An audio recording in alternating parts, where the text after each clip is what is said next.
Astagfirullahaladzim.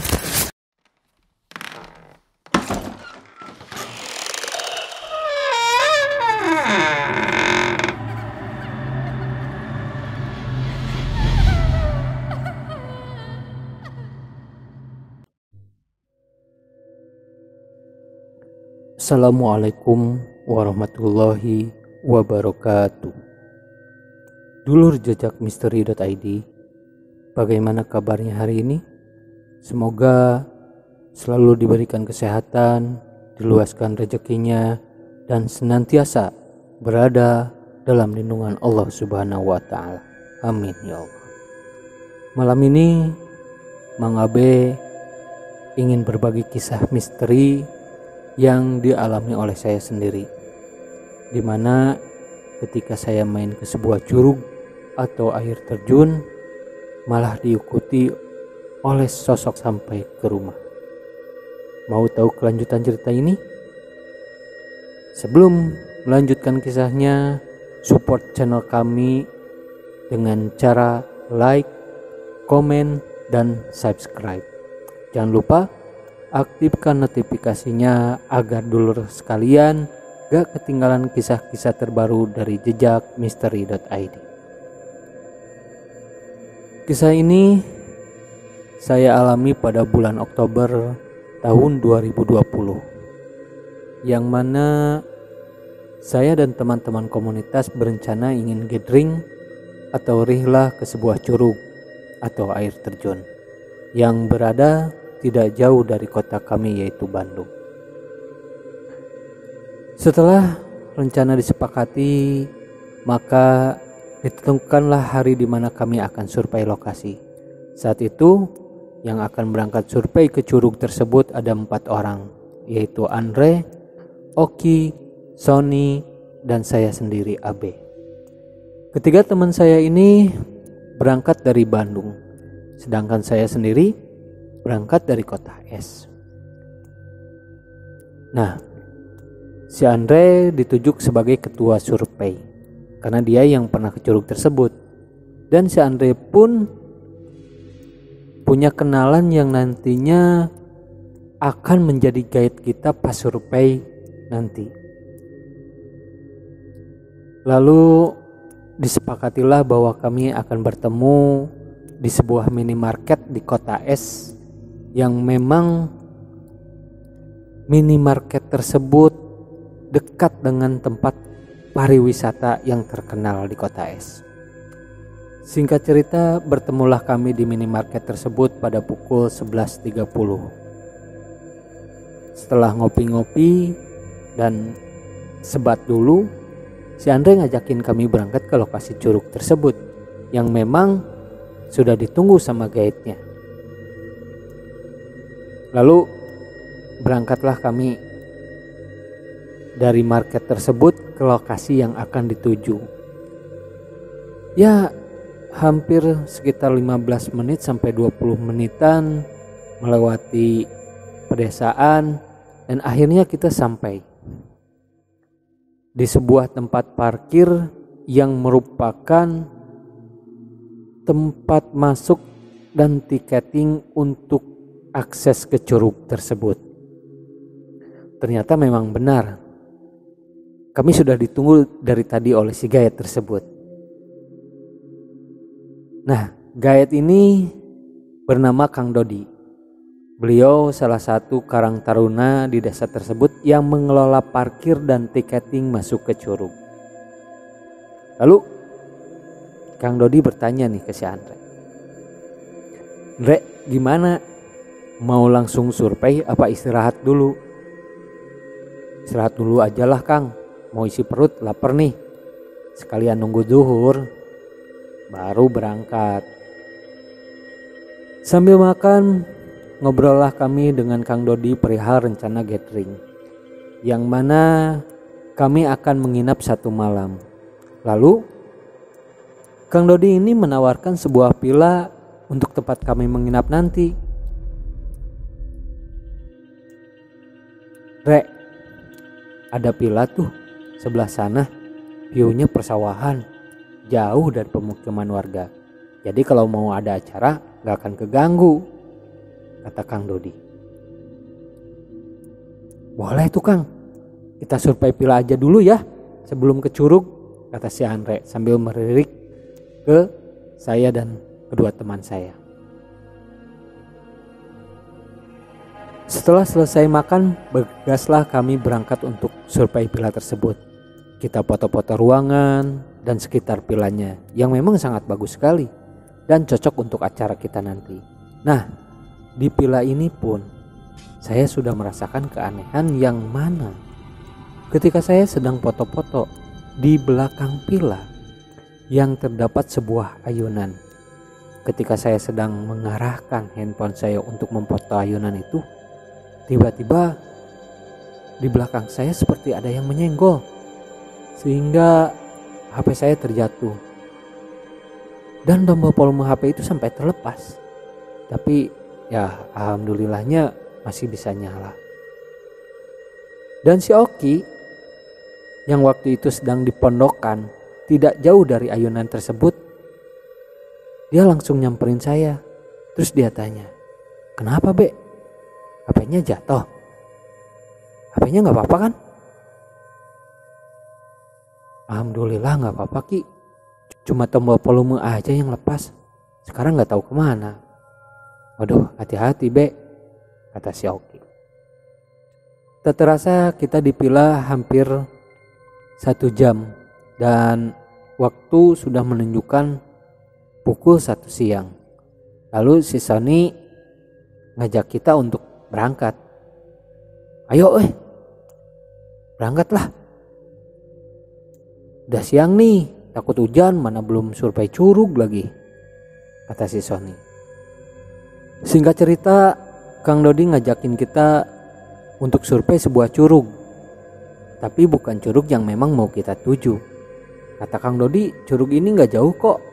Nanti kita kesananya bisa pakai motor. Dari parkiran sampai ke curug cuma 5 menitan loh. Wah, berarti deket banget dong, kata saya. Berangkatlah kita dari villa menuju Curug A. Kurang dari 30 menitan dengan memakai motor kita sudah sampai di parkiran Curug A ini. Lalu kami surveilah curug tersebut. Di sana banyak warung-warung, banyak juga pondokan untuk menginap. Bahkan ada camping groundnya. Juga ada kolam renangnya dengan fasilitas yang lengkap. Nah, sambil kita istirahat, si Oki dan si Sony izin sholat zuhur duluan. Saya, Andre, dan Kang Dodi ngobrol soal berapa harga sewa pondokan, nginep pakai tenda di camping ground, berapa harganya, dan sebagainya. Akhirnya saya, Andre, dan Kang Dodi melanjutkan untuk sholat zuhur. Setelah semuanya selesai, kami semua sepakat buat survei ke Curug B dan C. Yang mana sebenarnya Curug C inilah yang memang direkomendasikan oleh si Andre. Katanya sih curugnya bagus banget. Terus kalau nginep di sana juga enak kata. Tak terasa waktu sudah menunjukkan pukul 14.30. Kang Dodi tiba-tiba ngajak kita nemuin seseorang. Karena si Kang Dodi ini tahu kalau kita tergabung dalam komunitas yang bergerak di bidang sosial. Lalu kita pun berangkat dong. Gak enak sama Kang Dodi yang memang sudah meluangkan waktunya buat kita sekalian silaturahmi, kata saya ke teman-teman yang lain. Berangkatlah kita menemui orang tersebut. Namanya Kang Pajar. Beliau seorang pengajar ngaji anak-anak di masjid tersebut. Ngobrollah kita tentang donasi, bantuan, dan sebagainya. Setelah selesai, pas banget kita mau berangkat. Lalu hujan turun dengan derasnya. Mau gak mau, akhirnya kita neduh dulu di warung yang gak jauh dari masjid tersebut. Biasa, sambil ngopi dan sebat lagi. Kang Pajar pun ikut ngobrol dengan kita, yang pada akhirnya beliau tahu maksud dan tujuan kita gathering. Lalu Kang Pajar dengan spontan menawarkan villa keluarganya yang memang jarang dipakai. Setelah hujan agak reda, kami pun bergegas untuk survei villa tersebut. Yang memang jalan menuju villa tersebut ternyata searah dengan jalan menuju ke Curug B dan C. Jadi kita nggak perlu putar balik lagi. Ibaratnya jalannya motong lah lewat persawahan warga, kata Kang Dodi. Motor kami parkir di depan masjid. Kami pun berjalan kaki ke villa tersebut. Hanya memakan sekitar 5-10 menitan. Lalu saya foto-foto dan saya share ke grup WA. Alhamdulillahnya teman-teman yang lain udah langsung setuju nih dengan villa ini. Katanya bagus nih. Villanya 2 lantai. Lantai bawahnya itu ada dapur dengan kamar mandi.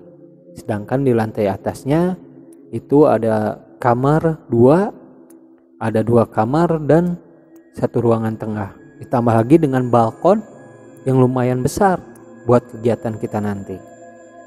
Ditambah perjalanan nanti kita untuk hiking ke Curug itu sangat dekat sekali.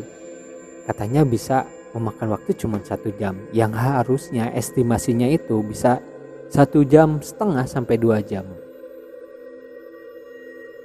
Waktu itu hujan masih rintik-rintik, tapi waktu sudah menunjukkan pukul 15.40-an. Kang Dodi lalu nanya, gimana, mau lanjut survei ke Curug B sama C enggak? Kami pun berembuk dan mengiyakan untuk lanjut survei, walaupun saat itu saya takut kita pulang kemalaman. Karena kita gak prepare, gak bawa headlamp, gak bawa penerangan apa-apa, bahkan kita gak bawa senter sama sekali. Tapi dengan tekad yang bulat, diiringi bismillah, berangkatlah kita berlima untuk survei ke Curug B dan C.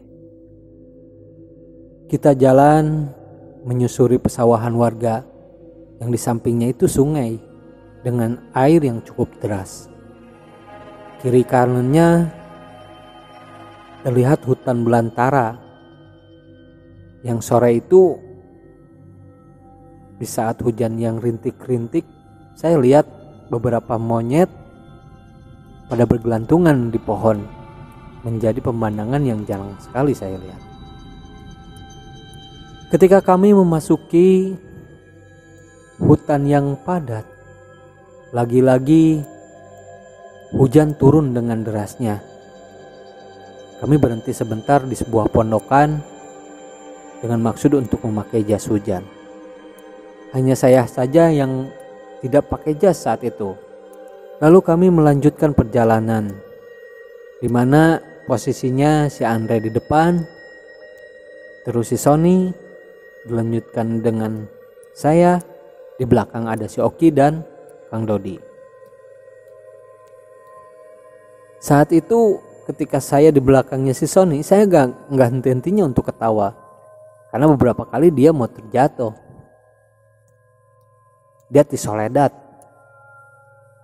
Saya bilang ke si Sony, mau ke Curug kok pakai sendal mau ke mall sih, aneh-aneh aja, sambil tertawa terkekeh-kekeh. Si Sony ngelirik dengan wajah yang mesem, ditambah celana yang kotor, bajunya yang lumayan sudah pada basah, dan parahnya sendalnya dicingking pula, dan dia selama perjalanan gak pakai sendal. Tak terasa hampir 1 jam kita berjalan menyusuri hutan yang lumayan lebatnya, di mana si Andre, Sony, dan saya sudah duluan. Lalu kami berhenti karena ada persimpangan. Di situ ada penunjuk jalan. Ke kiri ke Bukit Selfie. Wah, kayaknya ini tempat foto-foto nih kalau ke kiri. Dan ke kanan ke Curug B. Tak jauh dari persimpangan itu, yang arah ke kanan atau ke Curug B, saya melihat ada bapak-bapak yang sedang motong pohon. Sepertinya sudah terjadi pohon tumbang dikarenakan hujan yang deras tadi. Terus si bapak ini menghampiri kita dan dia bertanya, "Mau kemana, Jang? Hujan-hujan gini, mana udah sore lagi?" Lalu si Andre menjawab, "Mau ke Curug B, Pak." "Waduh, sore-sore gini mau ke curug, mana hujan gede lagi. Takutnya ada banjir bandang, kan hujan belum mereda." Kita nggak bisa ngejawab lagi. Kita semuanya diam. Gak lama Kang Dodi datang bareng si Oki. Dan ngobrol lah si Kang Dodi dengan si bapak ini. Mereka kayaknya emang kenal. Lalu tak lama dari situ si Kang Dodi lalu ngajak ke kami, "Ayo lanjut jalan. Takut kesorean nih." Padahal udah sore itu. Sambil menunjukkan menuju jalan yang ke arah kanan.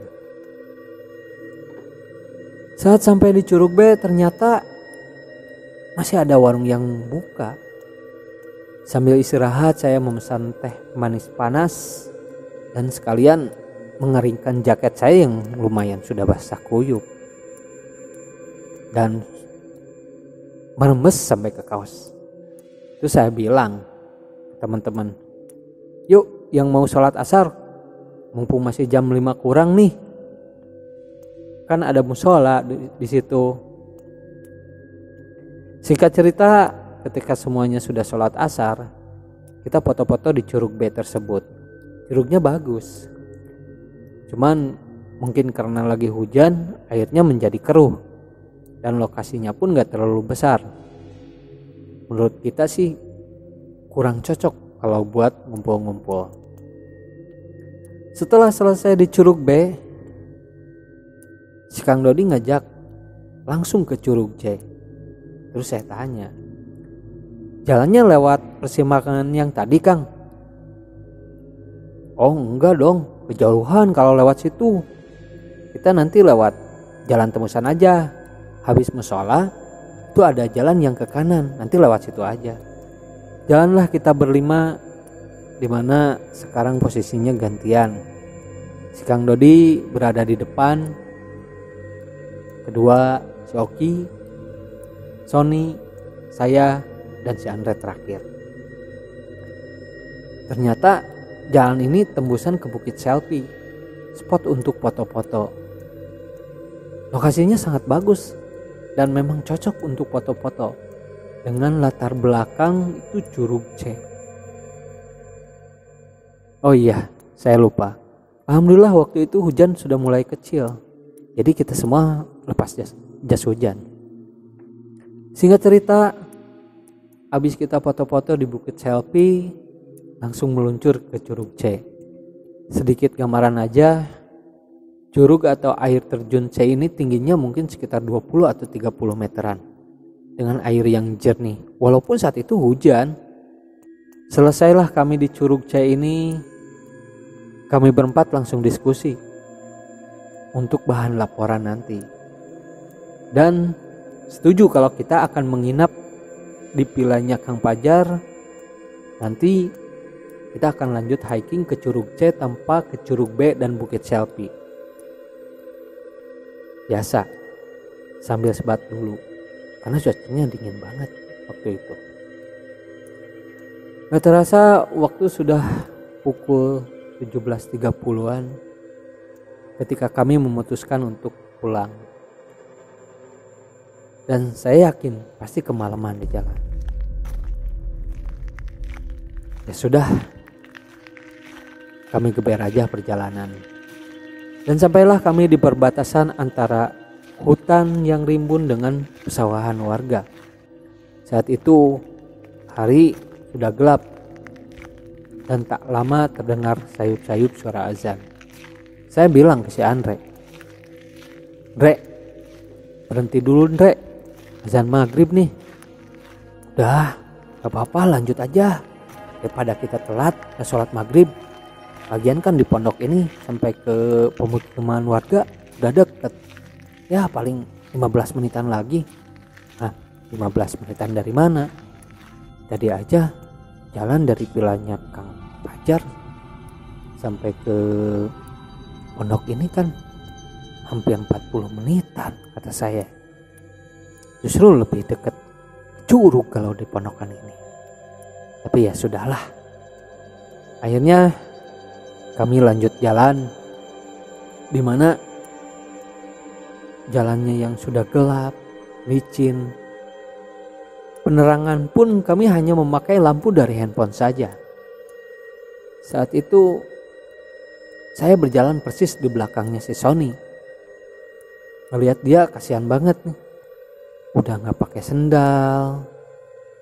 Udah gitu, udah beberapa kali dia hampir mau jatuh saja. Gak lama saya denger nih, kok si Andre kayak ngobrol sama siapa. Ketika kami sudah dekat, ternyata ada seorang bapak yang berjalan menuju arah kami. Saat saya dan si Sony memperhatikan si bapak, tiba-tiba saya dikagetkan oleh tepukan si Oki. Dia bilang, "Be, gimana ya kalau di tengah sawah atau hutan kayak gini ketemu orang tapi ternyata bukan orang? Bus, jangan sompral ah," saya bilang ke si Oki. Tanpa pikir panjang, kami pun lanjut jalan tanpa memperhatikan lagi si bapak. Tak lama berjalan, si Andre teriak, "Son, ambil jalan ke kanan ya, soalnya itu agak turun jalannya." Saya sambil menerangi si Sony, sambil videoin dia juga. Karena dia udah beberapa kali mau jatuh. Mungkin aja saya bisa dapat momen pas dia jatuh gitu kan. Lumayan buat di-share ke grup. Nah, pikiran saya sudah jelek waktu itu.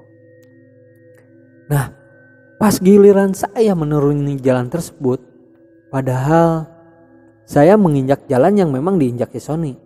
Secara saya yang pegang handphone, lampunya di saya, otomatis saya yang bisa ngelihat jelas tuh jalannya.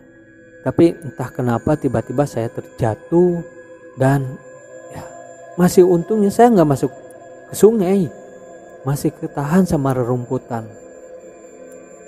Kagetlah semuanya. Lalu saya dibangunkan dan ditanya sama si Andre, "Gak apa-apa lu Be?" "Enggak Andre, alhamdulillah Andre." "Ada yang luka gak? Handphone mana handphone?" "Andre aman, handphone aman." HP yang saya pegang ini ternyata sudah tidak merekod lagi. Artinya sudah ke close dong. Sudah. Tanpa pikir panjang lagi, kita jalanlah dan alhamdulillahnya kita sampai di vilanya Kang Fajar itu sekitar pukul 18.15. Perjalanan yang sangat cepat menurut saya. Hampir 45 menitan.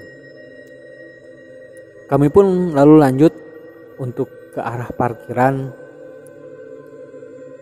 Karena kata Kang Dodi, istirahatnya di sana aja Kang biar santai kan. Sudah, kita nurut aja. Setelah sampai lalu kita bersih-bersih dengan Kang Dodi dan teman-temannya. Kami melanjutkan untuk pulang ke Bandung. Sampailah saya di rumah itu sekitar pukul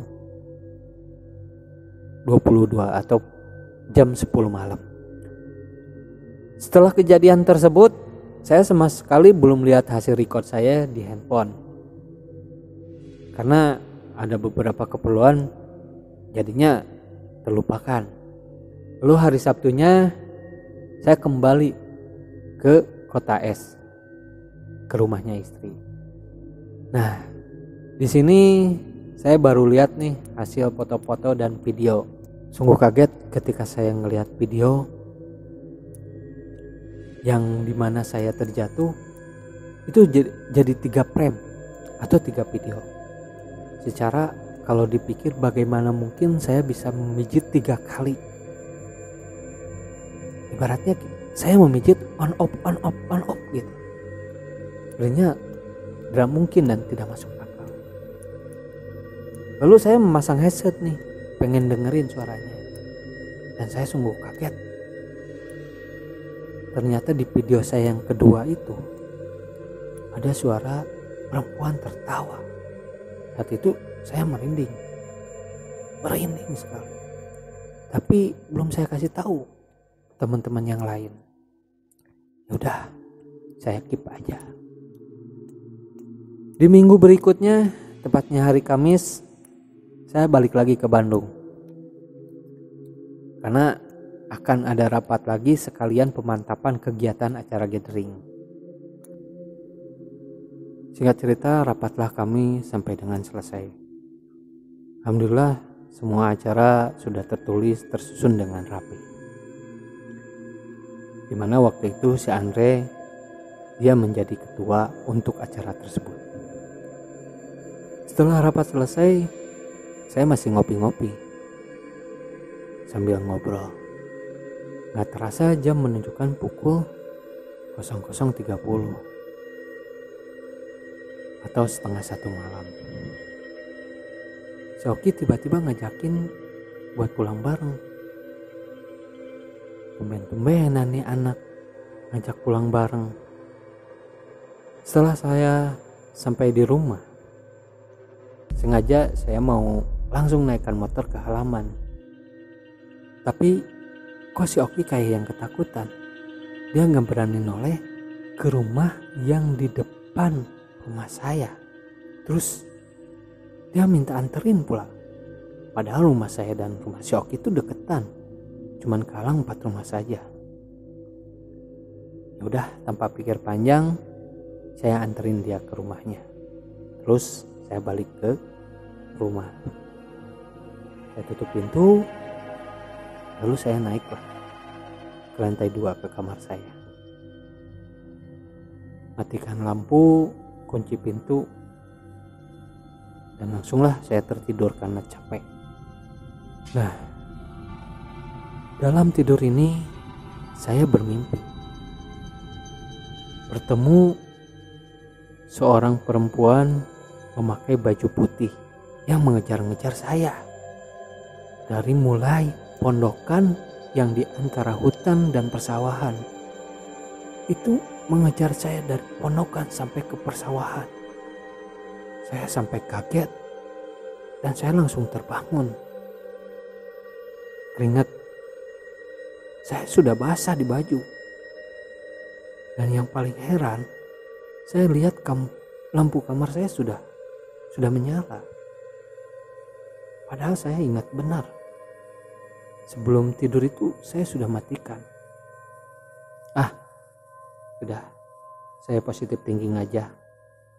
Karena stop kontaknya di luar, mungkin adik saya nih yang paling bungsu yang nyalain. Saya terdiam sejenak. Di tengah lamunan saya, terdengarlah sayup-sayup suara azan subuh berkumandang. Besok paginya, saya biasalah WA. Oke, sini ngopi di rumah. Siap. Ngopi. Saya tanya, kok tumben malam gak berani pulang sendiri? Ya mang,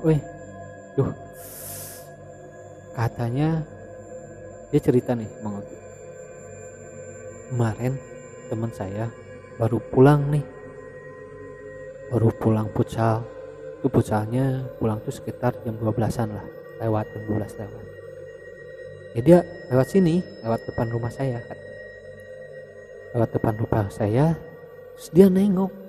Jadi gini teman-teman, ini rumah saya, dan di depan rumah saya itu ada rumah yang rumahnya lumayan ada kebunnya dikit gitu ya, ada halamannya dikit, cuman nggak keurus. Dan itu tempat pembuangan kotoran kucing. Nah si temennya ini nggak sengaja gitu, dia ngelirik ke kanan, dia ngelihat dong, rambut panjang, baju putih, matanya merah. kulitnya gosong. Dia udah lewat padahal. Dia nggak sengaja gitu ya, melihat. Dia penasaran. Dia berhentiin motornya karena dia berdua kan. Dia yang nyetir tuh. Dia penasaran. Dia samperin lagi. Dia samperin ternyata benar. Seperti apa yang tadi saya cerita. Perempuan, rambut panjang, dengan mata merah, itu melotot ke dia. Dia langsung lari terus ke temennya, oh pulang. Dan keesokannya dia langsung sakit. Si Maogi cerita gitu. Wah, kata saya. Nah di situ saya baru inget nih. Untuk video hasil rekaman kemarin. Saya kasih lihat.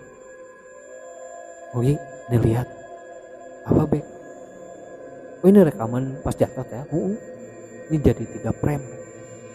Nih frame kedua, dengerin. Saya volumenya gedein. Bek, ada yang ketawa gini. Ada yang ketawa ya? Iya Ki, ada yang ketawa kata saya. Wah, udahlah, bukan apa-apa itu. Ya positif aja, kita berpikirnya positif. Ya sudah, pada hari itu siangnya saya melanjutkan untuk pulang ke Subang. Pulanglah saya ke Subang karena kita mau ada acara di daerah nggak jauh dari tempat kita menginap nanti gitu kan. Kami pun langsung bergegas untuk ke villa dan itu sudah hampir maghrib teman-teman. Udah hampir maghrib. Berangkat saya ke sana, udah sampai itu di villa kita udah kedinginan, keadaan lapar dan sebagainya. Alhamdulillah udah dimasakin tuh. Alhamdulillah. Waktulah malam hari yang memang mau diisi dengan kajian. Sudah singkat cerita tidurlah kita. Dan itu yang berangkat itu lumayan banyak, kalau dihitung-hitung itu sekitar 15 orang lah. 15 orang dan tidurnya pun dibagi-bagi, ada yang memang di ruang tengah, ada yang di kamar 1 dan kamar 2. Nah saya tidur di kamar 1 yang memang dekat ke balkon. Di kamar itu ada sebuah kaca besar yang pemandangannya langsung ke kebun. Hujan, pohon pisang. Dan temen waktu saya mau tidur, dia nyalain radio Ardan Nightmare. Katanya senang aja dengarnya. Saya tuh sambil ngelihat, ampun, saya ngelihat pohon pisang itu melambai-lambai kayak ada yang teman-teman bisa bayangin. Di saat gerimis, hujan gerimis, pohon pisangnya kena angin, di balik pohon pisang itu saya seakan-akan melihat seorang perempuan, rambutnya panjang. Tapi saya nggak ngeh juga. Tapi kebayang nggak teman-teman, kalau itu benar-benar manusia, pohon pisang segede gimana sih? Nggak mungkin gede teman-teman. Apalagi yang kita lihat di lantai 2 itu hanya bagian atasnya aja nih teman-teman. Yang mau ke bagian daunnya aja. Kita ngelihat, kayak ngintip-ngintip gitu. Terus saya dengan inisiatifnya, matiin dong Nightmare-nya. Oh, penakut. Udah matiin. Dan itu nggak ditutup. Si kaca itu nggak ditutup gordennya. Saya dengan inisiatif, ya udah saya tutup. Tidur pulas, pagi-pagi, ya subuh-subuh dibangunin untuk siap-siap kita mau ke Curug. Setelah sarapan, singkat ceritanya kita berangkatlah ke Curug itu jam 7-an. Kita main ke Curug, itu aman-aman aja. Cuman saya ngerasa rame tapi sepi gitu. Ya teman-teman bisa bayangin aja lah. Rame tapi sepi. Bereslah acara, kita balik lagi ke villa, kita beres-beres, dan akhirnya kita pamitan buat pulang ke rumah masing-masing. Dan saat itu saya memang akan pulang ke Subang gitu, saya akan ke Bandung.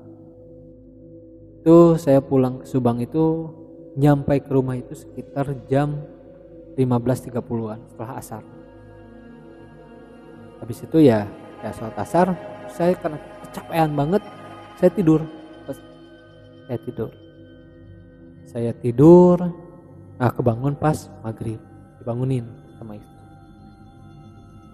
Saya tuh nggak bisa tidur teman-teman. Setelah itu saya nggak bisa tidur. Tuh, saya cuma lihat YouTube gitu ya. Di jam 12 udah mulai nih, aduh tidur paksain tidur. Nah, saya tuh masuk ke kamar dan istri saya kebangun, terus dia ke toilet, terus saya merebahkan diri dan istri saya dia tidur.